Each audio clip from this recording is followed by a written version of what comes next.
Hello friends, कैसे हैं आप सब? बढ़िया। चलिए आज हम पढ़ने जा रहे हैं जनरल प्रॉपर्टीज ऑफ ग्रुप, अर्थात किसी समूह के सामान्य गुणधर्म क्या होते हैं। बहुत ही जबरदस्त तरीके से हमने यहाँ पे लिखा हुआ है। एक नज़र में आपको ये सारे नियम याद भी हो जाएंगे, आपके दिमाग में ये सारे नियम बस भी जाएंगे और एग्जाम में अगर इनसे क्वेश्चन आया तो आपसे क्वेश्चन जरूर बनेंगे, एक भी क्वेश्चन नहीं छूटेगा। ध्यान से समझिए।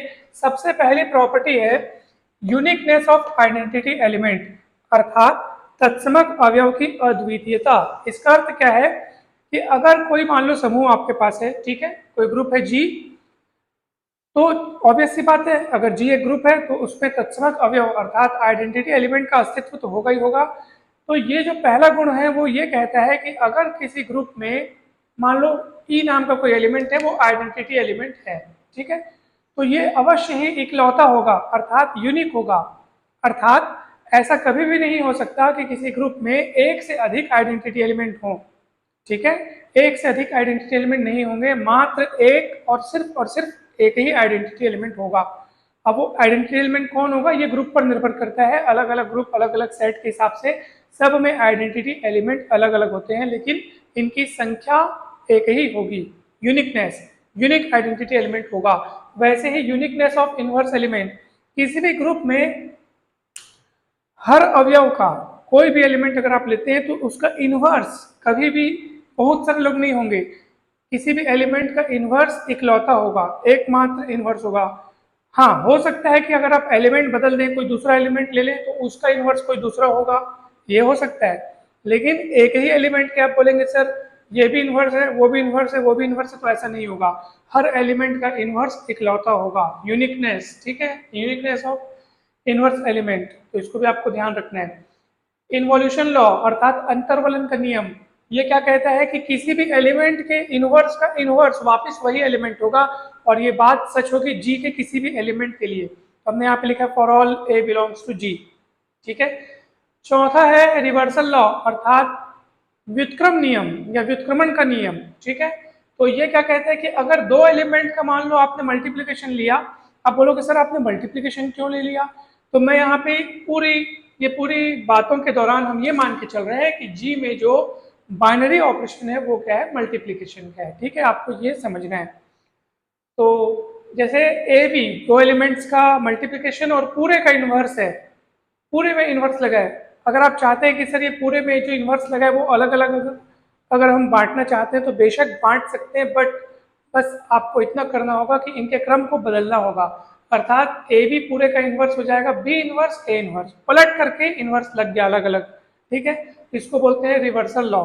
और ये नियम सिर्फ दो ही एलिमेंट के लिए नहीं, बल्कि आप इस नियम को जनरलाइज तौर पर लिखने के लिए आप अनेक एलिमेंट मतलब अनेक एलिमेंट्स के लिए भी ये नियम लागू होता है। जैसे मान लीजिए मैं 3 एलिमेंट के लिए लिखना चाहूँ तो मैं लिखूंगा ए बी सी, पूरे का इन्वर्स होगा, पूरा रिवर्स कर दो इसको तो होगा C inverse B inverse A inverse, ठीक है, C inverse B inverse A inverse. ऐसे ही आप कितने भी एलिमेंट ले लो, अगर सबके मल्टीप्लीकेशन का होल इनवर्स है, पूरे का इनवर्स है, तो रिवर्स ऑर्डर में ये अलग अलग इनवर्स के प्रोडक्ट के रूप में बदल जाता है, ठीक है। तो ये नियम आपको समझ में आ गया।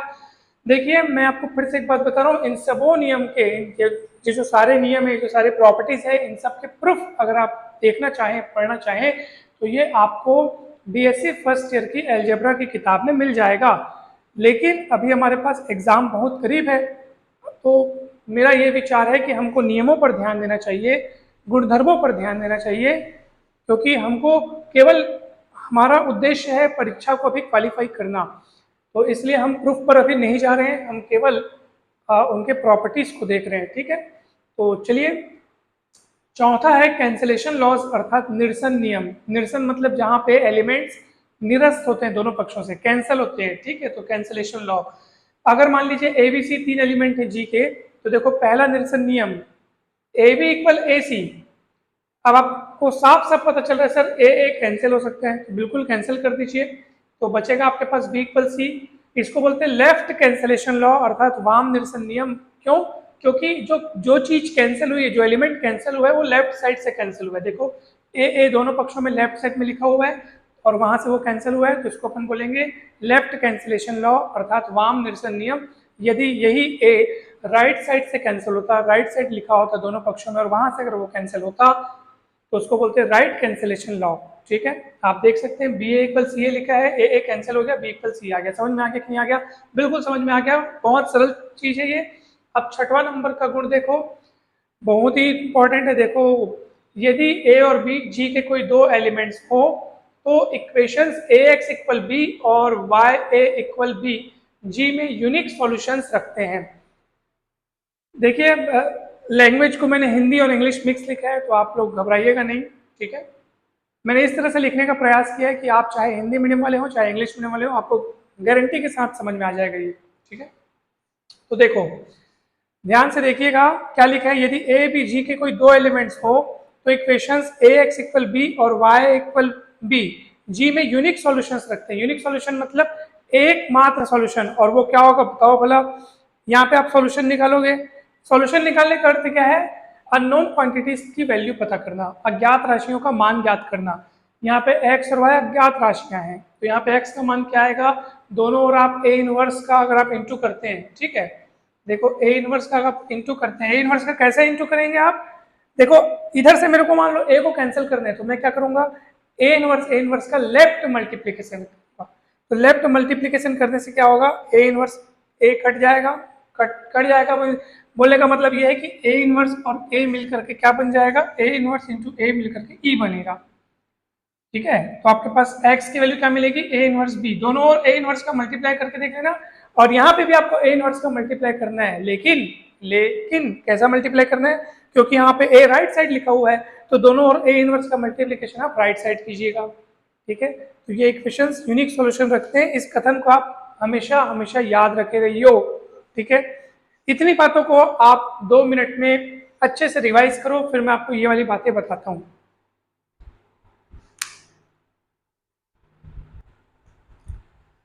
तो चलिए अब कुछ और इंपॉर्टेंट बातें देखते हैं, जिसमें पहला नंबर में लिखा हुआ है जी डॉट। यहाँ पे डॉट मतलब मल्टीप्लीकेशन। ठीक है, ये गुणे का चिन्ह है। तो जी डॉट एक ग्रुप होगा यदि और केवल यदि, ठीक है, दोनों दिशाओं में तीर का निशान लगा, मतलब यदि और केवल यदि, अर्थात इधर की बात सिद्ध होगी, मतलब इधर की बात अगर दी हुई है तो उधर की बात सत्य है, और उधर की बात दी हुई है तो इधर की बात सत्य है। ठीक है, तो इसको बोलते हैं बाई कंडीशनल, मतलब कि दोनों ओर से ये एक दूसरे को फॉलो करते हैं, एक दूसरे को सिद्ध करते हैं, या यूं कहिए कि एक का होना दूसरे के होने को इंगित करता है, निर्देशित करता है। तो आप हमेशा याद रखिएगा कि अगर जी डॉट एक ग्रुप है तब जरूर जरूर ये दोनों बातें फॉलो होंगी। पहला, उसमें एसोसिएटिव लॉ यानी कि साचरण नियम सिद्ध होगा या फॉलो होगा या सेटिस्फाई होगा, और दूसरा equations a x equal b and y a equal b G में यूनिक सॉल्यूशन रखेंगे। अगर हम इधर से उधर की ओर देखें तो आप ऐसा समझ सकते हैं कि अगर किसी भी समुच्चय में, ठीक है, अगर किसी भी समुच्चय में या किसी एल्जेब्रिक स्ट्रक्चर में अगर ये दोनों बातें लागू हो रही हैं कि पहला क्या है साचर्य नियम और दूसरा ये दोनों समीकरण, ये दोनों इक्वेशंस यूनिक सॉल्यूशन अगर रखते हैं तो निश्चित रूप से वह एल्जेब्रिक स्ट्रक्चर क्या होगा? ग्रुप होगा। तो ये आपके एग्जाम में ऑब्जेक्टिव क्वेश्चन से पूछा जाएगा तो उसमें ये हो सकता है, इसलिए ये वेरी इंपॉर्टेंट है, आप इसको याद रखें। किसी भी एल्जेब्रिक स्ट्रक्चर को ग्रुप होने के लिए आवश्यक एवं पर्याप्त प्रतिबंध यानी कि नेसेसरी एंड सफिशिएंट कंडीशन क्या है कि उसमें एसोसिएटिव लॉ फॉलो होना चाहिए और ये दोनों इक्वेशंस का यूनिक सॉल्यूशन एग्जिस्ट करना चाहिए। ठीक है, तो ये बात आप हमेशा याद रखें। वैसे ही ये बहुत इंपॉर्टेंट नोट जो है, नोट नंबर 2 लिखा हुआ है, काफी इंपॉर्टेंट है। यदि जी एक सेमी ग्रुप है, सेमी ग्रुप किसको बोलते हैं आपको पता होना चाहिए, जो 4 अभिग्रहित G1 G2 G3 G4 में से शुरू के 2 अभिग्रहितों का पालन करता है, अर्थात G1 और G2। अर्थात कौन कौन से नियम? एक है क्लोजर एक्सिम अर्थात समवर्ग अभिग्रहित, और दूसरा है साचर्य अभिग्रहित अर्थात एसोसिएटिव एक्सिम। ठीक है, तो ये दोनों नियमों का पालन करने वाले एल्जेब्रिक स्ट्रक्चर को अपन क्या बोलते हैं? सेमी ग्रुप बोलते हैं। मान लीजिए जी एक सेमी ग्रुप है और यदि जी दोनों कैंसिलेशन लॉ को सेटिस्फाई करता है, दोनों कैंसिलेशन लॉ मतलब लेफ्ट कैंसिलेशन लॉ और राइट कैंसिलेशन लॉ, अगर ये दोनों नियमों को सेटिस्फाई करता है और अगर ये सेमी ग्रुप है तो निश्चित रूप से ये ग्रुप हो जाएगा।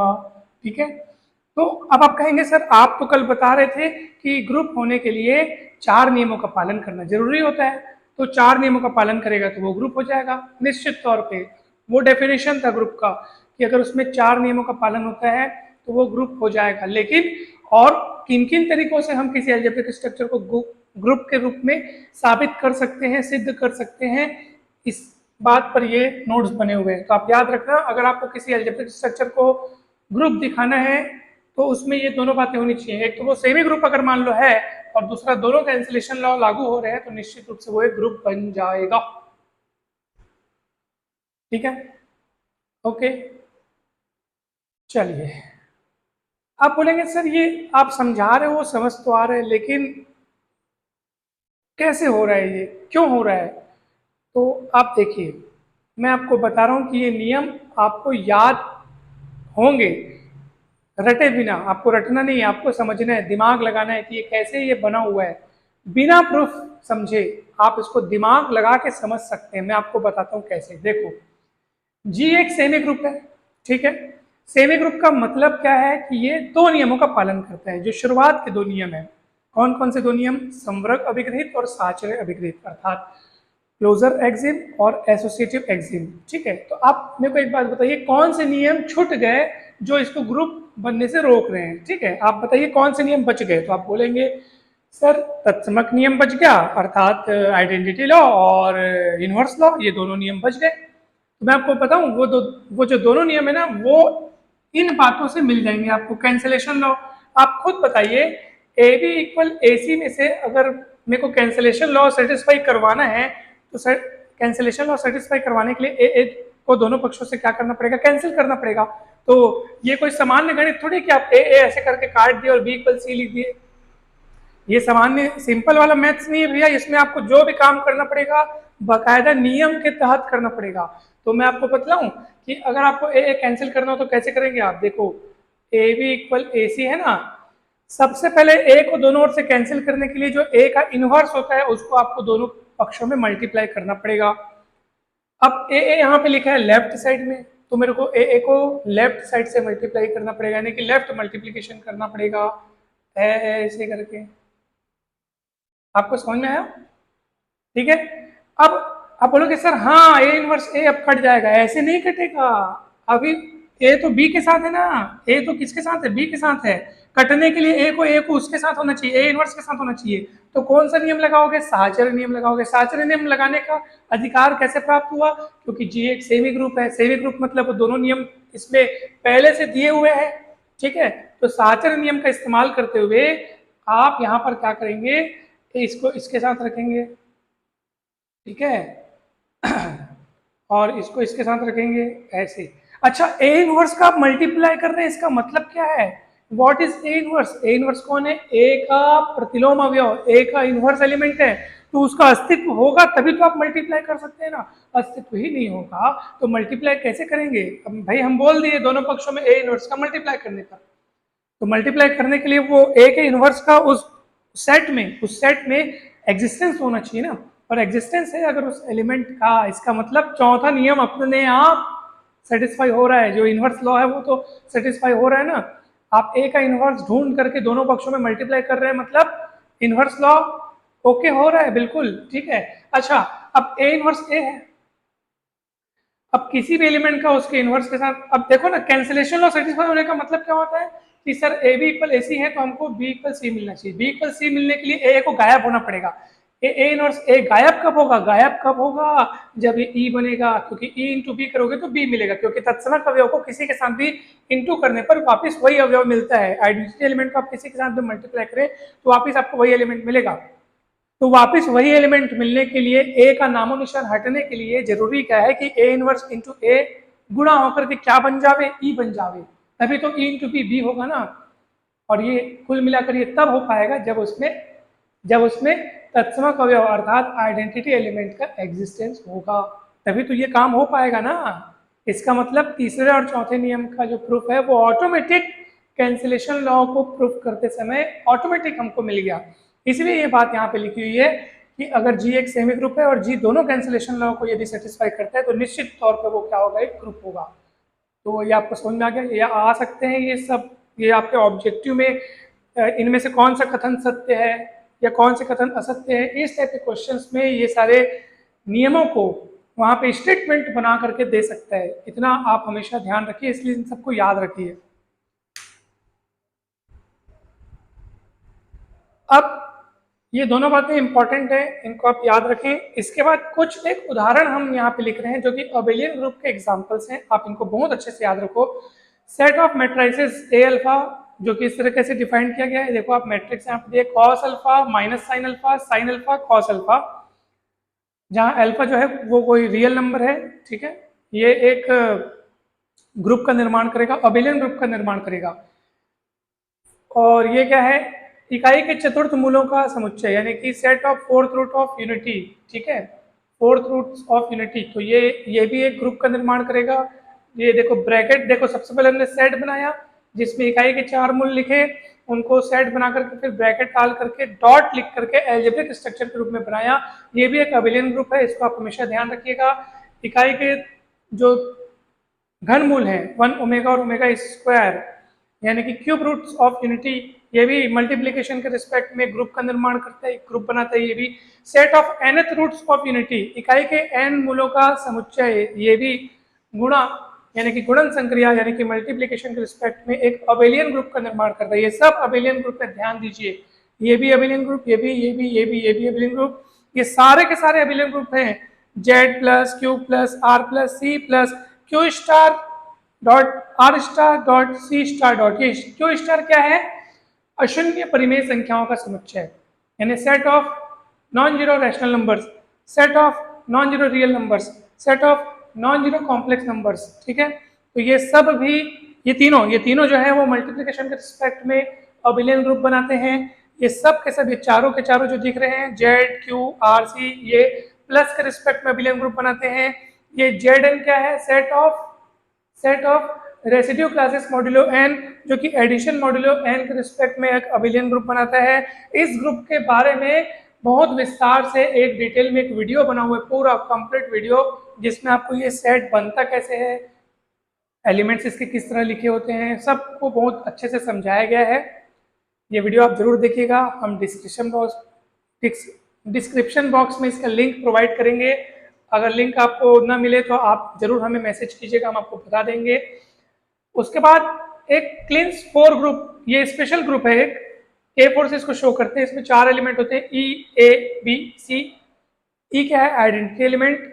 और इस ग्रुप की खास बात यह है कि यहाँ पर हर एलिमेंट का इन्वर्स वो स्वयं होता है, ठीक है। तो इस बात को हमेशा आप ध्यान रखें, यानी आइडेंटिटी एलिमेंट का ऑर्डर 1, बाकी सभी एलिमेंट का ऑर्डर 2 होता है। एलिमेंट का ऑर्डर क्या होता है, ग्रुप का ऑर्डर क्या होता है, ये मैं आपको अगले वीडियो में जरूर बताऊंगा। अभी इन बातों को आप अच्छे से ध्यान रखें, ये आपके लिए बहुत ही लाभप्रद हैं ये समस्त बातें।